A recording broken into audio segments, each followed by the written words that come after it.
memang lagi kencang akhir-akhir ini kan bicara tentang misalnya antara lain adalah pilkada tidak langsung melalui DPRD gitu kan, ketemu tuh riak-riaknya gitu. Nah, pertemuan dari beberapa ketum partai kemarin dan pimpinan-pimpinan partai politik ya waktu itu kan menunjukkan sebenarnya upaya untuk melakukan konsolidasi di isu tertentu. Meskipun saya pikir mungkin nggak hanya isu itu, tapi juga bicara tentang isu-isu lain yang kaitannya bagaimana supaya pemerintahan ini berjalan dengan lebih baik gitu ya.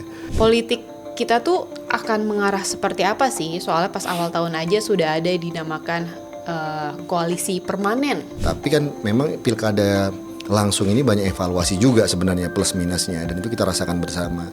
Ukuran terpentingnya adalah bagaimana rakyat itu bisa terlibat dalam proses atau pengambilan kebijakan secara langsung yang berdampak pada mereka. Bagaimana juga di saat yang sama kalau itu terjadi maka kompensasinya adalah membuka kemungkinan partai-partai lokal itu dimudahkan untuk bisa berkontes pada tataran pemilu daerah. Bukannya semakin banyak partai justru malah semakin rumit.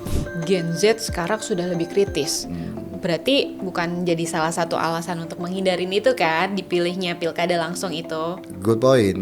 Pemegang kedaulatannya adalah anak-anak bangsa ya, bukan hanya anak mantu, tapi anak bangsa ya kan, yang memang memiliki kecerdasan, kritisisme, dan mereka punya pemahaman politik yang menurut saya cukup bijaksana loh. Iya. Hikmat kebijaksanaan itu menurut saya hari ini itu dimiliki oleh para bocah-bocah angon atau Gen Z yang ada sekarang, which is mereka adalah the majority of the voters.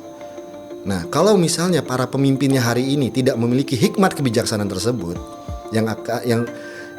maka mereka mustahil akan bisa mengantarkan negara dan bangsa ini pada sebuah strata keadilan sosial. Dan itu anak-anak muda hari ini sudah paham. Melihat cara presiden memberantas korupsi. Nah, kalau misalnya dari sisi korupsi sendiri, apakah pemerintah ini benar-benar serius untuk memberantas korupsi atau memang hanya pencitraan awal aja? Berarti kalau dilihat ekonomi rakyat Indonesia di tahun 2026 ini adalah challenge yang besar berarti ya?